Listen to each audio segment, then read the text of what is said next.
माझ्या भाग्याचं माझ्या सौख्याचं लीण सोन्याचं माझं कुंकू रोज पूजिते रोज जपिते लाख मोलाचं माझं कुंकू हा हा हा कुंकू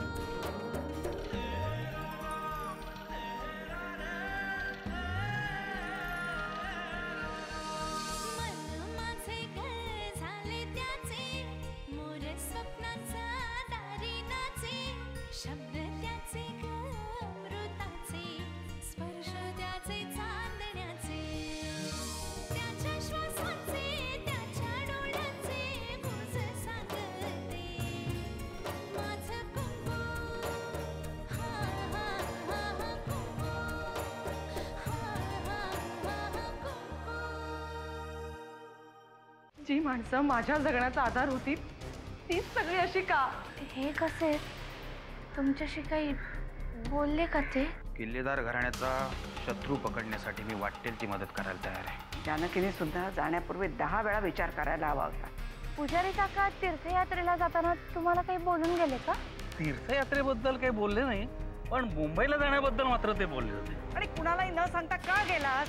रोसून निघून गेलेल्या बायकोला परत आणण्यासाठी आलोय रमावतीला.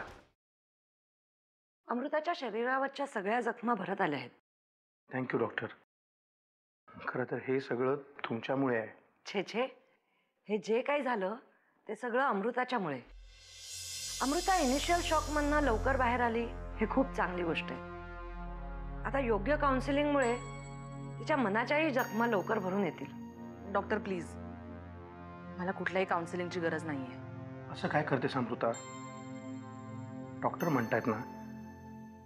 आणि अगं त्यामुळे तुला बरंच वाटणार आहे बाळा. काका, माझ्या बाबतीत काय घडलंय आणि त्याचे परिणाम काय होणार आहेत याची मला व्यवस्थित जाणीव आहे. आय एम फाईन नाव.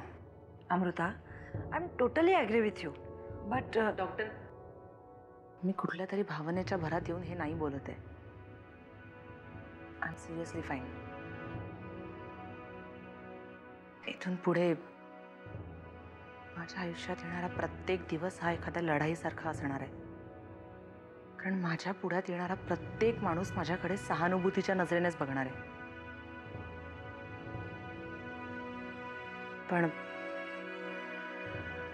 मी त्यासाठी मानसिक तयारी केलेली आहे. ओके, ठीक आहे. चला.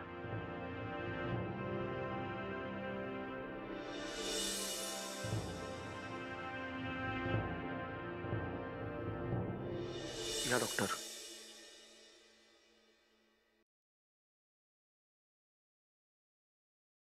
तुम्ही काळजी करू नका, मी बोलेन तिच्याशी. काय सध्या घरातली परिस्थिती, ताणतणाव, त्यामुळे तिचं असं बोलणं वागणं स्वाभाविकच आहे ना. बरोबर आहे, पण काही गोष्टींची मानसिक तयारी तिची तिने केली आहे ही खूप चांगली गोष्ट आहे. या सगळ्यातून बाहेर पडायला ती एकच गोष्ट तिला सर्वात जास्त मदत करेल. थँक्यू. येऊ मी? या.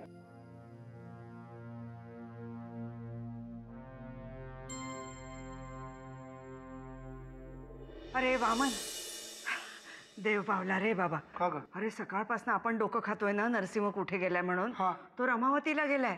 जानकी आणि चिऊ दोघांनाही घेऊन येतोय परत. खरंच देव पावला. चांगली गोष्ट घडण्याची ही सुरुवात समजू आत्या.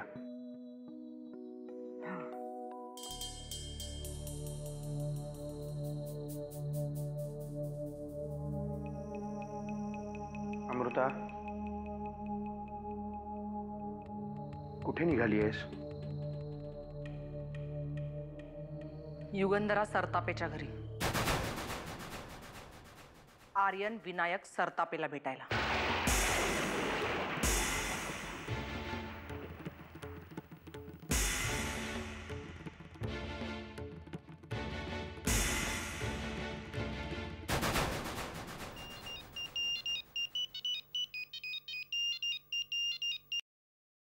बोल. हो, इकडे घोटाळा झालाय. जानकी वहिनी रमावतीमध्ये आल्यात. ही बातमी तुझ्या आधी मला कळलेली आहे. नालाय का प्लेग आल्यासारखं काय बोंबलतोयस? अहो, असं काय करताय शेठ? जानकी वहिनी गप्प बसणार तर नाहीयेत. अहो ते कधी चौकशी करतील माहिती का? तुझी काय चौकशी केली त्यांनी? अहो माझी चौकशी नाही हो केली, पुजाऱ्यांकडे गेल्या होत्या आणि शेजारा पाजाऱ्यांकडे चौकशी करत होत्या. त्या मायला या लोकांनी मला सुखानं जगू द्यायचं नाही असा विडा उचलला का काय? एक काम कर, ती कुठं कुठं जाते, कुणाला भेटते, काय बोलते, बारीक नजर ठेव आणि ताबडतोब वेळच्या वेळी मला बातम्या पुरवत जा. हा. आणि शिळ्या बातम्या द्यायच्या नाही, ताज्या बातम्या हव्यात मला, कळलं काय? चल फोन ठेव. होय.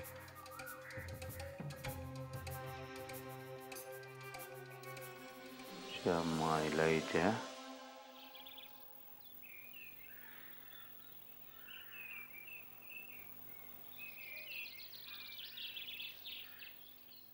तुमच्यावर रागवून घरातून बाहेर पडले, पण मला जास्त त्रास झाला. अमृताची खूप काळजी वाटत होती, पण मग नंतर विचार केला तिची कशाला काळजी करू. तिची काळजी घ्यायला तुम्ही आहातच ना.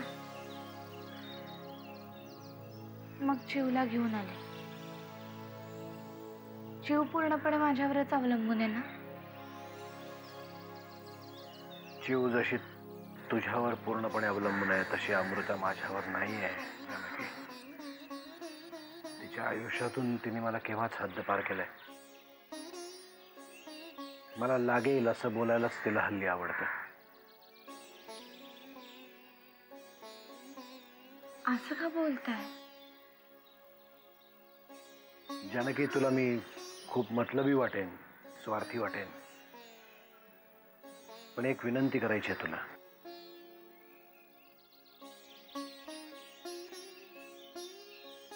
माझ्या अमृताला पुन्हा माझ्या आयुष्यामध्ये तूच परत आणू शकतेस.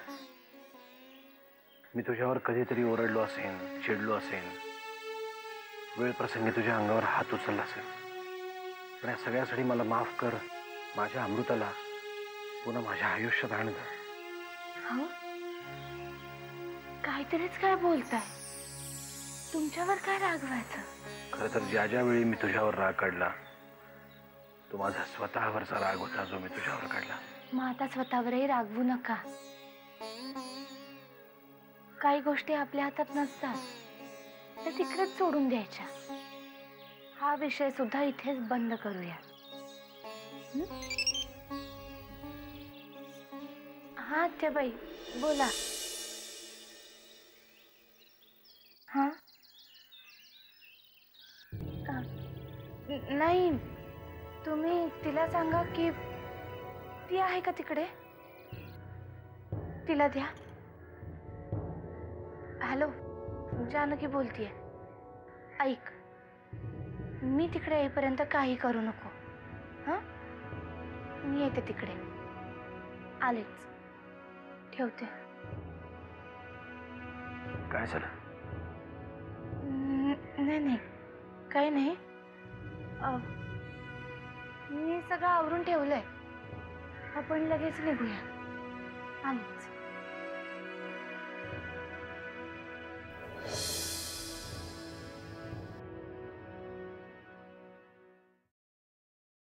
हे घ्या, ठेवा तुमच्याकडे.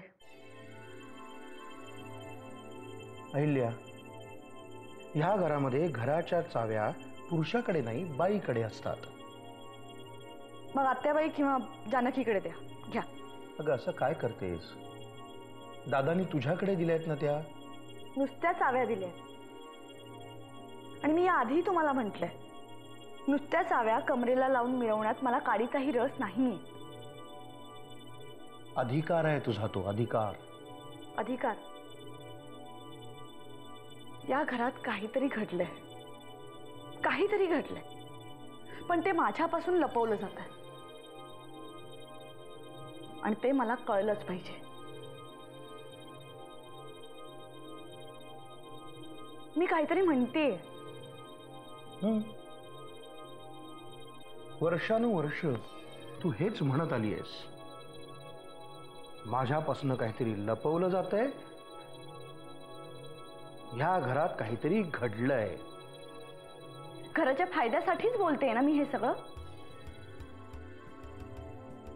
अमृताचं अपहरण काय होतंय, 10 कोटी काय जात आहेत, परशू भाऊजींना परमेश्वर काय मानतायत, आणि युगंधरा सरतापेचा मुलगाही आपल्या घरात येतोय. घराची सदस्य म्हणून हे सगळे प्रश्न मला पडणं स्वाभाविक नाहीये का?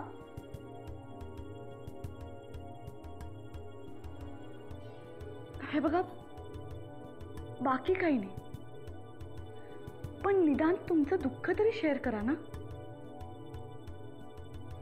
प्लीज.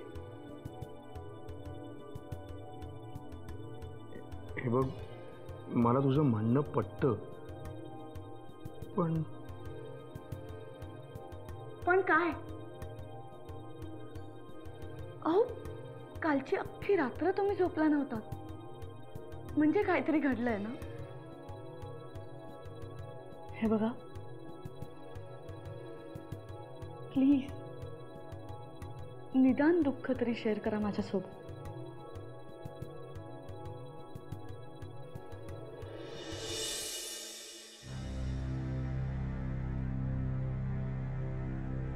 अहिल्या,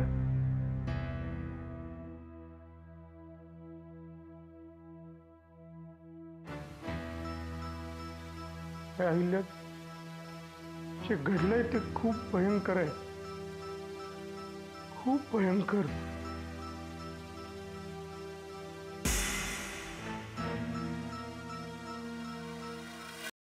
आत्या, काय परशू आता?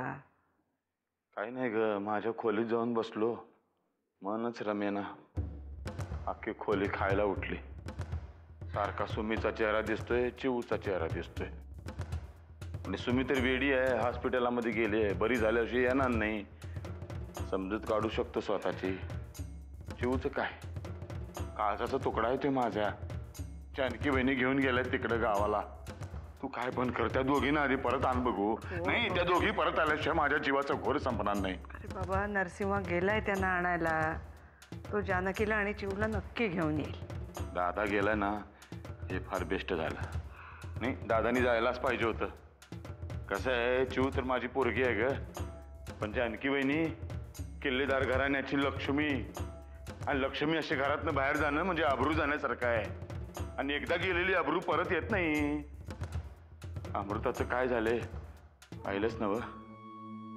काय रे देवा, काय केलंस या पोरीचं तू? कशी सावरणार आहे पोरगी कोणास ठाऊक? परशू, तुला सगळं कळलंय ग आत्या, मला सगळं कळलंय. कोण काय करणार आता त्याला? गोष्टी घडून जायच्या होत्या, घडून गेल्या. हा, आता आपण एक गोष्ट मात्र आपण करायला पाहिजे.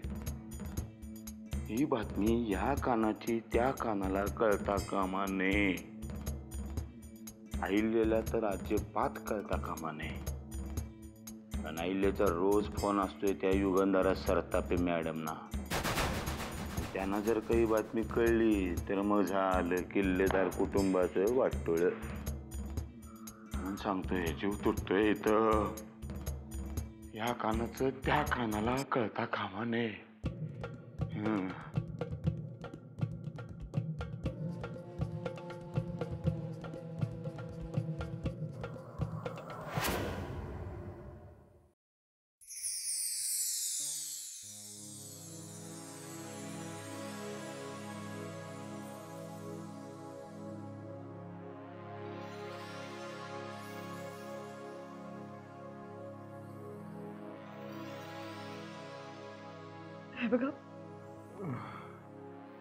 हे बघा, तुम्ही अजिबात काळजी करू नका. अमृताला या सगळ्यातून बाहेर काढण्याचे आपण सगळे मिळून प्रयत्न करू.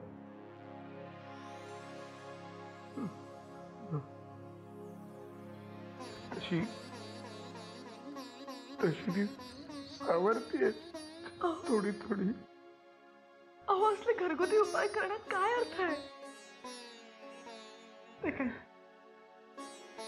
आपण मोठ्यातले मोठे काउन्सिलर्स बोलू.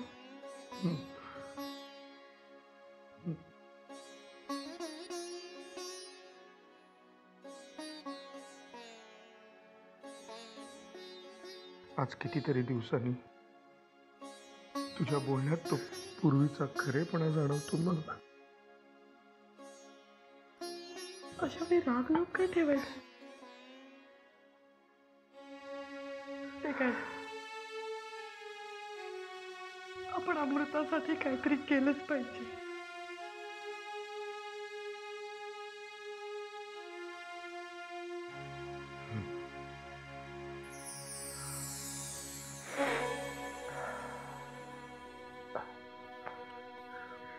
आलो मी.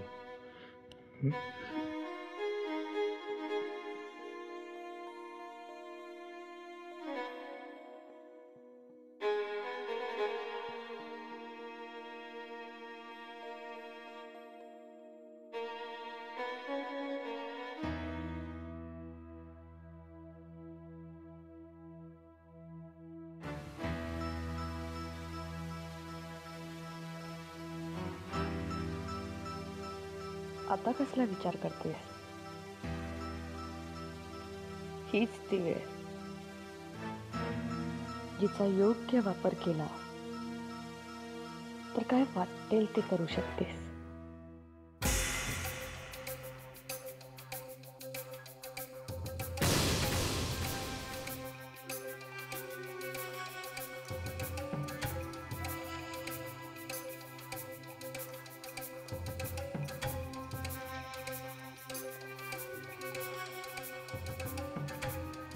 हॅलो, जनार्दनराव,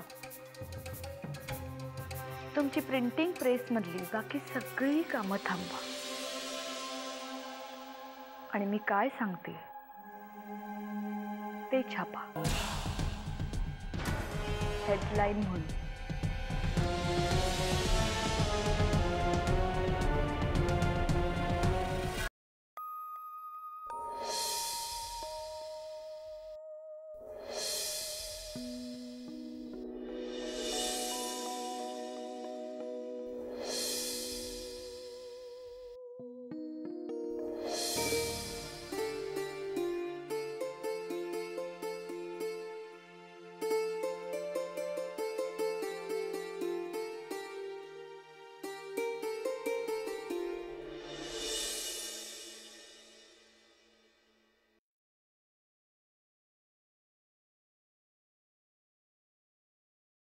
साहेब, येत आहेत.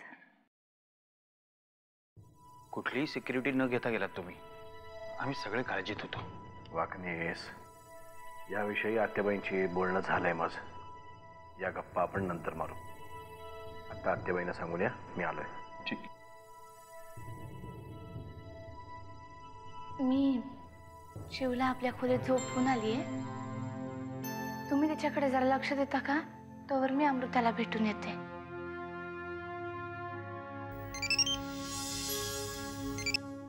हॅलो. हाय जानकी, कशी आहेस?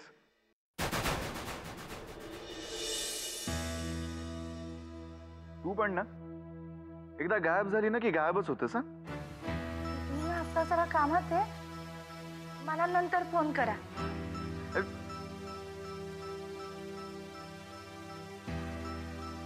काय ग, कोणाचा फोन? काय नाही, ते बंगल्यात पाणी गळतंय ना, मलाच फोन करतायत ती माणसं. मग बोलून घ्यायचं होतंस ना आत्ताच. नाही, नको, नंतर बोलीन मी. आधी अमृताला भेटते.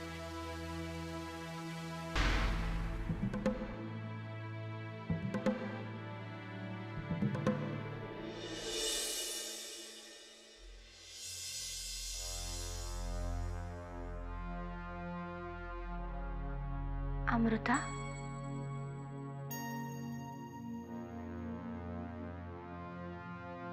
कसला विचार करतेस? काही नाही अगं, असंच. असंच? उगाच काहीतरी उत्तर देऊ नकोस.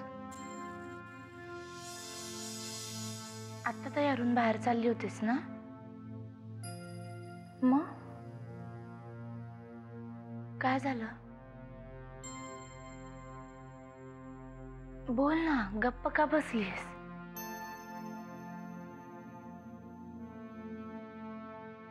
जानकी, एक एक विचारलं तर खरं सांगशील?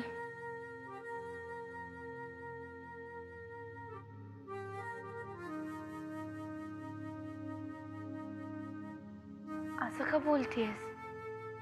विचार ना. जानकी, तुला आर्यनबद्दल सगळं माहिती होतं? म्हणजे तो युगंधरा सरतापेचा मुलगा आहे ते? नाही, तुला पळवून नेल्यानंतरच आम्हाला सगळ्यांना हे कळलं.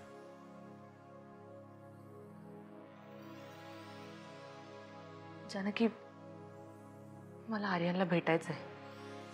तू माझ्याशी असं का वागला हे मला कळलंच पाहिजे. कारण अगं, तो जाणून बुजून माझ्याशी असं नाही वागणार. अमृता, आर्यन कोणाचा मुलगा आहे? तो असं का वागला याच्यापेक्षा जास्त महत्वाचा तो तुझा खूप चांगला मित्र आहे. आणि हे सगळं माहिती असून सुद्धा तो तुला भेटायला इकडे आला. हे तो जाणून बुजून असं करणार नाही असं तूच म्हणालीस ना. मग त्याच्या वागण्याला सुद्धा काहीतरी कारण असतील. तू त्याच्यावर विश्वास ठेव. म्हणूनच भेटायचंय मला त्याला. तू त्याला नक्की भेटशील. मी आणीन त्याला इकडे. आणि मी तुला वचन देते, यावेळी तुला कोणीही काही बोलणार नाही. अमृता, तुला आर्यन जसा तुझ्या आयुष्यात हवाय ना तसाच तो तुला मिळेल. तुझ्या सुखाच्या आड मी कोणाला नाही येऊ देणार.